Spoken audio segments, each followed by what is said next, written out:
Good morning, students. How are you? Today's topic is social responsibility of business towards various parties. आज का हमारा topic क्या है? Social responsibility of business towards various parties है कि business की social responsibility किन किन पार्टीज के प्रति होगी, बिजनेस की रिस्पॉन्सिबिलिटी किन किन पार्टीज के प्रति है। अब बिजनेस का कंसर्न आप सबको पता है कई लोगों के साथ है, ओनर्स के साथ एज ए इन्वेस्टर होता है, एम्प्लॉयज़ के साथ होता है, सप्लायर्स के साथ होता है, गवर्नमेंट के साथ होता है, सोसाइटी के साथ होता है और वर्ल्ड वाइड लेवल के लोगों के साथ भी होता है। तो managers have a social responsibility towards different classes of people। अब बेटा एक मैनेजर की सोशल रिस्पॉन्सिबिलिटी समाज के कई लोगों के प्रति है, जिसमें सबसे पहले जो है हम स्टार्ट करेंगे टुवर्ड्स ओनर्स और टुवर्ड्स इन्वेस्टर कि ओनर्स के प्रति और इन्वेस्टर के प्रति उसकी जिम्मेवारी कैसी और कब कब क्या क्या होती है। ओनर्स के बारे में यहाँ मैनेजर में क्या कहा जाएगा, if the management and the owner happens to be different. कई बार क्या होता है मैनेजर्स अलग लोग होते हैं और मालिक लोग अलग हैं।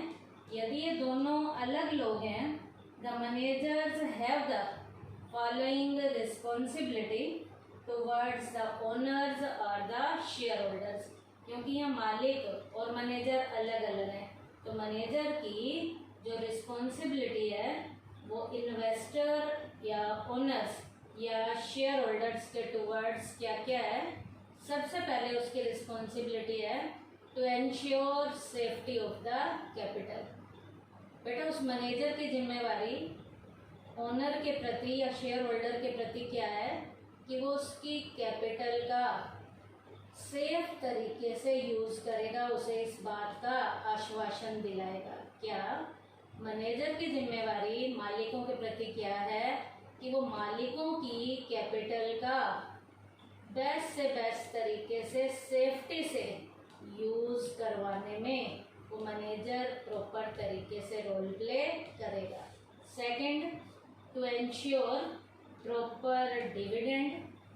अब बेटा वो मैनेजर उन मालिकों को इस बात का भी आश्वासन दिलाएगा कि उन्होंने जो बिजनेस में पैसा इन्वेस्ट किया है, इन्वेस्ट करने के बाद उन्हें प्रॉपर जो है उनका डिविडेंड दिया जाएगा।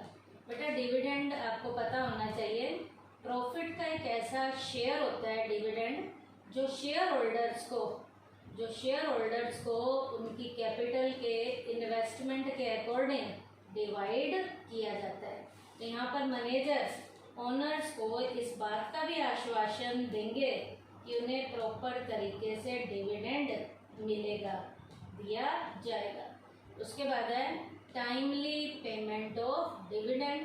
अब वो डिविडेंड जो दिया जाएगा वो टाइम पे भी दिया जाएगा।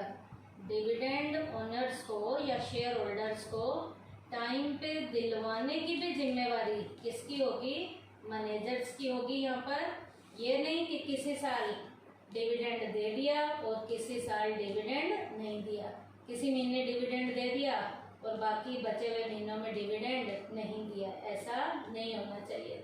मैनेजर्स की यहाँ पर जिम्मेवारी क्या है, timely payment of the dividend. Dividend भी मालिकों को टाइम पे दिया जाएगा। उसके बाद है informing about the progress of the organisation by presenting correct accounts. अब यहाँ पर मैनेजर्स ने मालिकों के प्रति क्या जिम्मेवारी निभानी है कि मालिकों को करेक्ट लेवल के अकाउंट कि कंपनी जो है प्रोग्रेस में जा रही है या नहीं जा रही, करेक्ट अकाउंट्स के जरिए मालिकों के सामने कंपनी की प्रोग्रेस को पेश करना है। ये ना हो कि कंपनी जा तो लॉस में रही हो और गलत अकाउंट बनाकर मालिकों को गुमराह किया जा रहा हो, ऐसा नहीं होना चाहिए। तो मैनेजर्स की यहाँ ड्यूटी क्या है, informing about the progress of the organisation by presenting correct accounts. यहाँ पर मैनेजर्स ने ऑर्गेनाइजेशन की प्रोग्रेस को जब प्रेजेंट करना है तो सही अकाउंट बनाकर कंपनी की ऑर्गेनाइजेशन की प्रोग्रेस को शो करना है। नेक्स्ट है to ensure the proper utilisation of invested capital. अब बेटा मैनेजर ने यहाँ पर मालिकों को इस बात का भी आश्वासन दिलाना है कि उनकी इन्वेस्ट की गई कैपिटल का प्रॉपर तरीके से, बेस्ट तरीके से क्या किया जाएगा, यूज़ किया जाएगा। बेटा जब मालिकों को इस बात का आश्वासन मैनेजर दिला देता है कि उनकी कैपिटल का बेस्ट डायरेक्शन में यूज़ किया जा रहा है तो बेटा मालिकों को किसी भी तरीके की कोई भी दिक्कत नहीं होती। अब यदि उनकी इन्वेस्ट की गई कैपिटल का गलत डायरेक्शन में यूज़ किया जा रहा हो, इलीगल कामों में यूज़ किया जा रहा हो, तो कहीं ना कहीं उनके ऊपर बाद में उनके ऊपर कुछ ना कुछ पुलिस वगैरह का, कोर्ट कचहरी के मामले आ सकते हैं। तो यहाँ पर मैनेजर ने मालिकों को इस बात का भी आश्वासन दिलाना है कि उनकी इन्वेस्ट की गई कैपिटल का प्रॉपर तरीके से क्या किया जाता है, यूज़ किया जाएगा। तो यहाँ पर भी ये जिम्मेवारी किसकी होगी, मैनेजर की होगी। किनके प्रति, ओनर्स या जो इन्वेस्टर्स हैं उनके प्रति। उसके बाद है to treat different types of shareholders equally. हर एक तरीके के शेयर होल्डर के साथ, चाहे उस शेयर होल्डर के पास एक शेयर है, चाहे उस शेयर होल्डर के पास हजारों शेयर हैं, चाहे कोई शेयर होल्डर अमीर है, चाहे कोई शेयर होल्डर गरीब है, हर एक तरीके के शेयर होल्डर के साथ इक्वली लेवल का क्या होना चाहिए, ट्रीटमेंट होना चाहिए। हर एक तरीके के शेयर होल्डर के साथ इक्वली लेवल का क्या होना चाहिए, ट्रीटमेंट होना चाहिए। तो ये एक मैनेजर की यहाँ पर किनके प्रति जिम्मेवारी है, ओनर्स और इन्वेस्टर्स के प्रति क्या ये जिम्मेवारी है। पॉइंट फिर से सुन लीजिए क्या क्या है। To ensure safety of the capital, to ensure proper dividend, next timely payment of dividend, next informing about the progress of the organization by presenting correct accounts, next to ensure the proper utilization of invested capital, और next last है यहाँ पर to treat different types of shareholders equally। हर एक तरीके के share holder के साथ equally क्या होना चाहिए, ट्रीटमेंट होना चाहिए। अब बेटा मैनेजर्स की जिम्मेवारी टूवर्ड्स एम्प्लॉय क्या है, एम्प्लॉय जो काम करने वाले कर्मचारी हैं, कर्मचारियों के प्रति भी उस मैनेजर की कुछ जिम्मेवारी है। और वो जिम्मेवारी क्या है, सबसे पहले एम्प्लॉयज़ के बारे में बताऊंगी कि एम्प्लॉयज़ कौन होते हैं। Employees form are reasoning and sensitive element of production. अब बेटा प्रोडक्शन के काम करने में एम्प्लॉय जो है एक संवेदनशील व्यक्ति होता है, वो सेंसिटिव व्यक्ति होता है और वो किसी न किसी रीज़न से ही काम करता है। काम कब करता है, जब उसे काम करने के बाद प्रॉपर जो है सैलरी वगैरह दी जाए। एम्प्लॉय जो है प्रोडक्शन में यहाँ एक सेंसिटिव और रीजनिंग एलिमेंट के रूप में रोल प्ले करता है। Their feelings should be given special attention. उस एम्प्लॉय की फीलिंग पे सबसे ज़्यादा ध्यान दिया जाना चाहिए, उसकी फीलिंग को हर्ट नहीं करना। If the employees are satisfied, यदि काम करने वाले एम्प्लॉय यूनिट के सेटिस्फाई होते हैं, the enterprise can achieve all round progress. अब एम्प्लॉय सेटिस्फाई होंगे तो एम्प्लॉय की उस काम करने के बाद जो यूनिट है उसकी प्रोग्रेस बहुत बढ़िया तरीके से आनी शुरू हो जाएगी, क्योंकि सेटिस्फाई एम्प्लॉय बहुत बढ़िया काम करता है, उसकी एफिशिएंसी का लेवल इंक्रीज होना शुरू हो जाता है।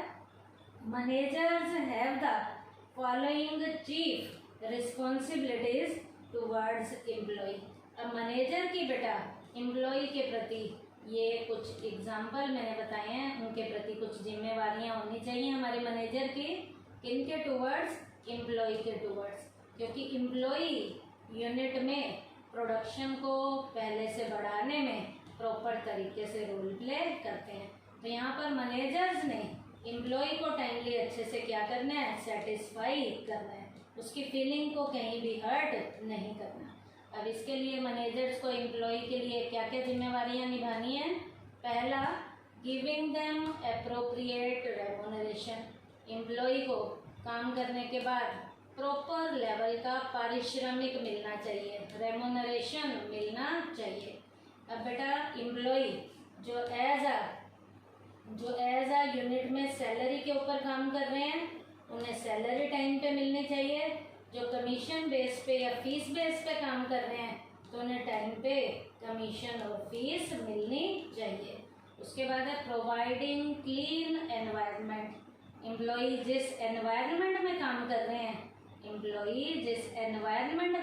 रहे हैं, उस एनवायरनमेंट को एम्प्लॉय को बहुत बढ़िया एनवायरनमेंट दिया जाना चाहिए।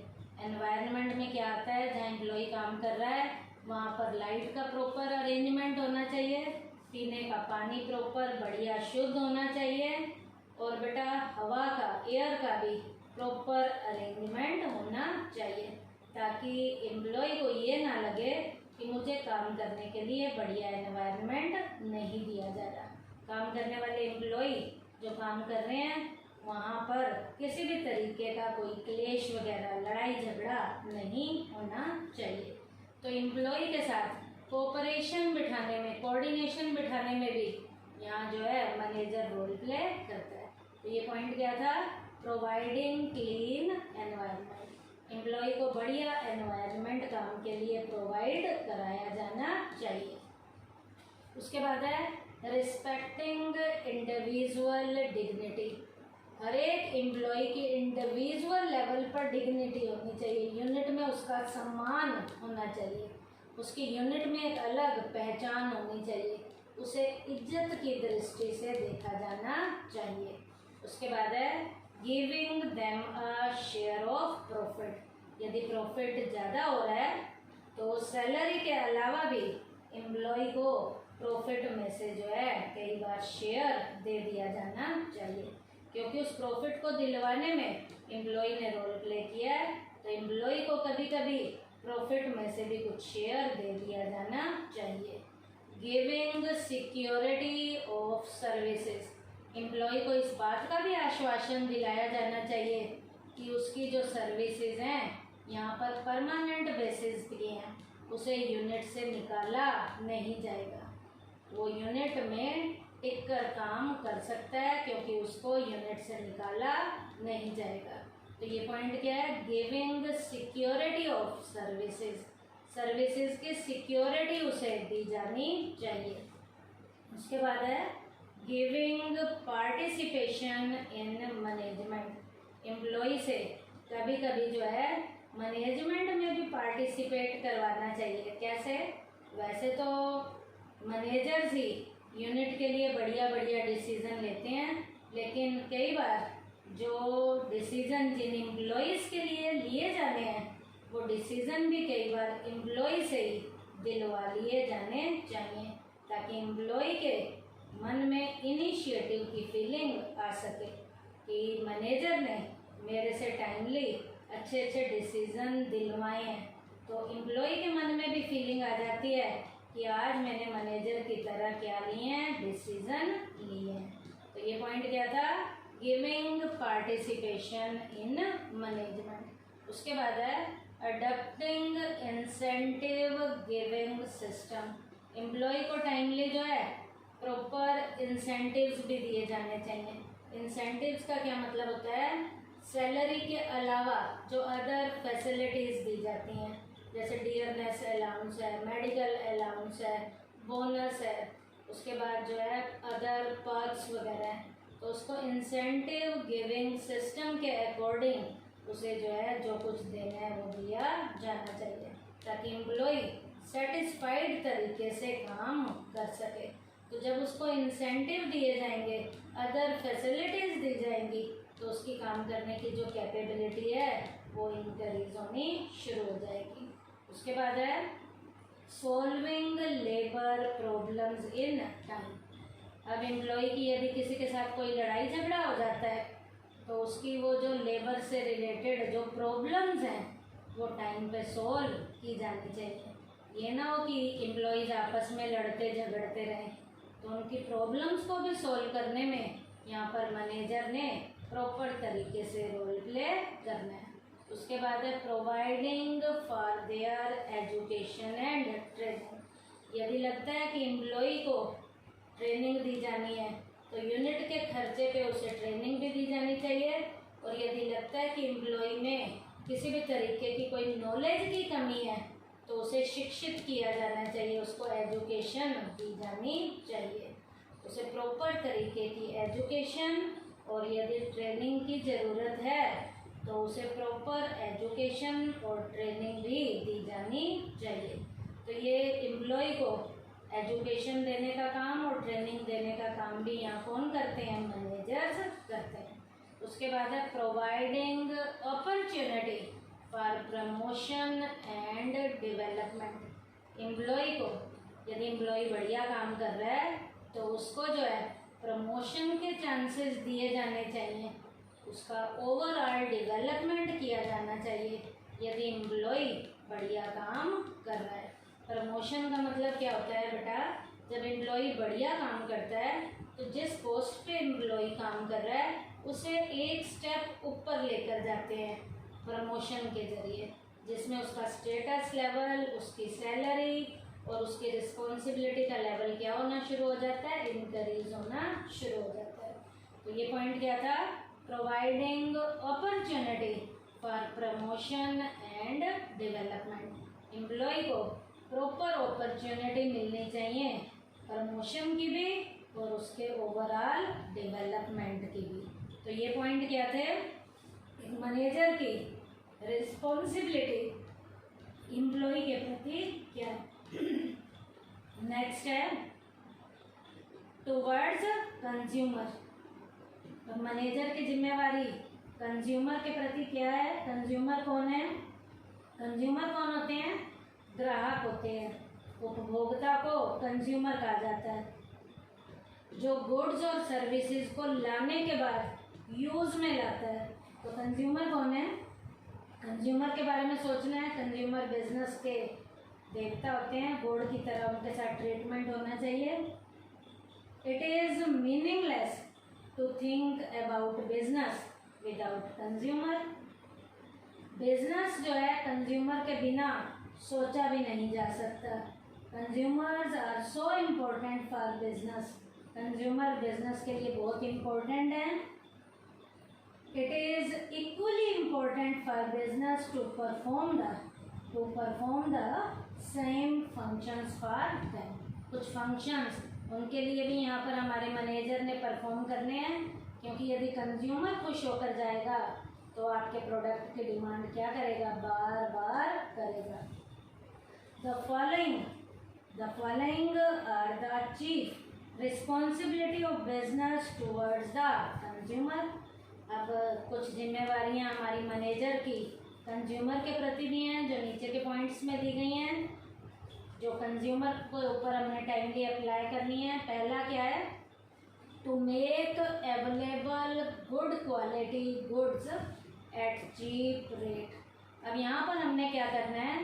कंज्यूमर को बढ़िया क्वालिटी का माल जो है रीजनेबल रेट पर अवेलेबल कराना है कि कस्टमर को बढ़िया क्वालिटी का माल कौन से रेट पे दिया जाए? रीजनेबल रेट पर दिया जाए। Second, to bring out reality in advertisement. Consumer को प्रॉपर रियल एडवर्टीजमेंट के जरिए प्रोडक्ट की इंफॉर्मेशन दी जानी चाहिए। ये ना हो कि एडवर्टीजमेंट के जरिए कंज्यूमर को गलत इंफॉर्मेशन दी जाए। रियलिटी पे बेस्ड एडवर्टीजमेंट के जरिए कंज्यूमर को प्रोडक्ट की क्या दी जानी चाहिए? रियल वाली इंफॉर्मेशन दी जानी चाहिए। Next, to avoid adulteration. उसे बढ़िया क्वालिटी का माल दिया जाना चाहिए, मिलावटी माल नहीं दिया जाना चाहिए। उसे जो है अडल्टेशन से दूर रखना है, किसी भी तरीके की मिलावट वाला माल नहीं देना। उसके बाद है to provide after sale services. Sale के बाद की जितनी भी सर्विसेज हैं वो कंज्यूमर को टाइम पे मिलनी चाहिए। आफ्टर सेल की सर्विसेज कंज्यूमर को टाइमली प्रोवाइड कराई जानी चाहिए। उसके बाद है टू मेक गुड अवेलेबल